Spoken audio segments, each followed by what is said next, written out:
Hello friends, ನಾವು ಇವತ್ತು ತಂಗಳ ರೊಟ್ಟಿ ಒಗ್ಗರಣೆಯನ್ನು ಹಾಕ್ತೀವಿ. ತಂಗಳ ರೊಟ್ಟಿ ತೊಗೊಂಡು ನೀರಲ್ಲಿ ನೆನೆಸಿ ಈ ಥರ ಪುಡಿ ಸಣ್ಣದಾಗಿ ಪುಡಿ ಮಾಡ್ಕೊಳ್ಬೇಕು. ಮತ್ತು 2 ಉಳ್ಳಾಗಡ್ಡಿ ಕಟ್ ಮಾಡ್ಕೊಳ್ಬೇಕು. ಆಮೇಲೆ ಟೊಮೆಟೊ 1 ಟೊಮೆಟೊ ಕಟ್ ಮಾಡಬೇಕು. 2 ಒಣಮೆಣಸಿನ್ಕಾಯನ್ನು ಕಟ್ ಮಾಡ್ಕೊಳ್ಬೇಕು. ನಂತರ ಕರಿಬೇವು 1 ಕಡ್ಡಿ ಕರಿಬೇವು. ಬೊಗಣಿ ಇಟ್ಟು ಬೊಗಣಿ ಕಾದ ನಂತರ ಎಣ್ಣೆ ಹಾಕ್ಕೋಬೇಕು. ಎಣ್ಣೆ ಕಾದ ನಂತರ ಶೇಂಗಾ,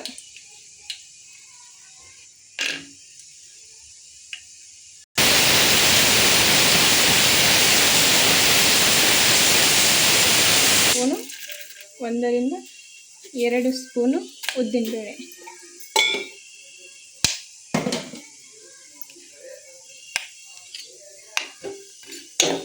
ಈ ಥರ ಮಿಕ್ಸ್ ಮಾಡ್ಕೊಳ್ಳಿ.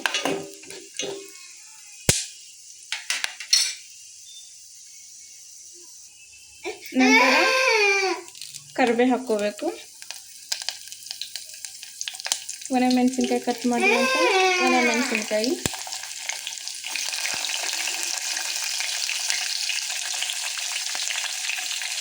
ಮಿಕ್ಸ್ ಮಾಡ್ಕೊಳ್ಳಿ.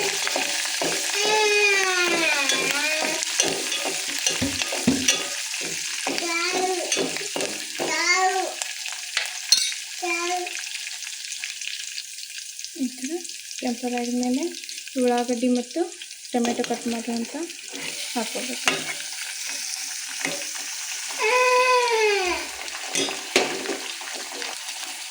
ಚೆನ್ನಾಗಿ ಮಿಕ್ಸ್ ಮಾಡ್ಕೊಳ್ಳಿ. ಎಣ್ಣೆಯಲ್ಲಿ ಫ್ರೈ ಮಾಡ್ಕೋಬೇಕು. ಈಗ ಉಳ್ಳಾಗಡ್ಡಿ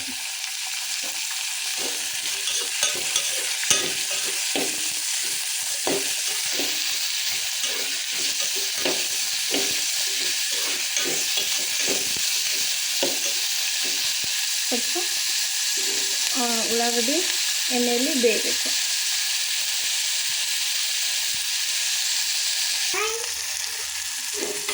ಎಣ್ಣೆಯಲ್ಲಿ ಬೇಯ್ತಾ ಇದೆ. ಇಲ್ಲಾಂದರೆ ಕಚ್ ಅಂತ ಬಾಯಲ್ಲಿ ಉಳ್ಳಾಗಡ್ಡಿ ಆಗುತ್ತೆ. ಅದಕ್ಕೆ ಸ್ವಲ್ಪ ಎಣ್ಣೆಯಲ್ಲಿ ಸರಿಯಾಗಿ ಬೇಯಿಸ್ಕೋಬೇಕು.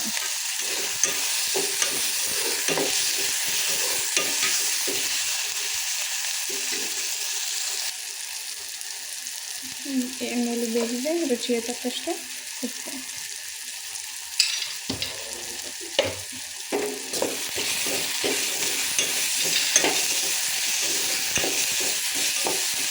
ನೀವು ಒಣ ಖಾರ ಬೇಕಾದರೂ ಹಾಕ್ಕೋಬೋದು ಇದಕ್ಕೆ. ಆದರೆ ಹಸಿ ಖಾರ ಒಣಮೆಣಸಿನ್ಕಾಯಿ ಕಟ್ ಮಾಡಿಕೊಂಡ್ರೆ ಟೇಸ್ಟಾಗಿರುತ್ತೆ. ಸ್ವಲ್ಪ ಅರಿಶಿನ ಹಾಕ್ಕೊಳ್ಳೋಣ. ಅರ್ಧ ಚಮಚ ಅರಿಶಿನ ಪುಡಿ,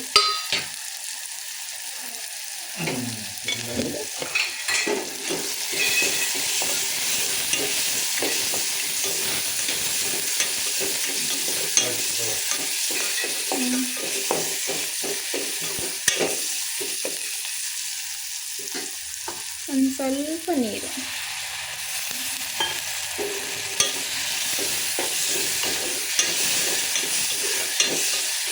ಈಗ ಮಸಾಲೆ ರೆಡಿಯಾಗಿದೆ. ಅದಕ್ಕೆ ಇದು ರೊಟ್ಟಿ ಸಣ್ಣದಾಗಿ ತುಂಡು ಮಾಡಿರುವಂಥ ಅದಕ್ಕೆ ಮಿಕ್ಸ್ ಮಾಡ್ಕೋಬೇಕು.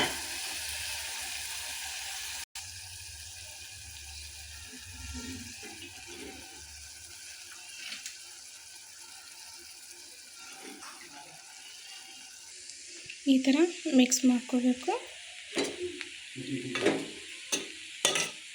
ನಮ್ಮ ತಂಗಳ ರೊಟ್ಟಿಯ ಒಗ್ಗರಣೆ ರೆಡಿಯಾಗಿದೆ. ಇಂತಹ ವಿಡಿಯೋಗಾಗಿ ನಮ್ಮ ಯೂಟ್ಯೂಬ್ ಚಾನಲನ್ನು ಲೈಕ್ ಮಾಡಿ, ಶೇರ್ ಮಾಡಿ, ಸಬ್ಸ್ಕ್ರೈಬ್ ಮಾಡಿ. Thanks for watching my video. ಮತ್ತೊಂದು ವಿಡಿಯೋಲಿ ಮತ್ತೊಂದು ತರಹದ ಅಡುಗೆಯನ್ನು ಹೇಳ್ತೇನೆ.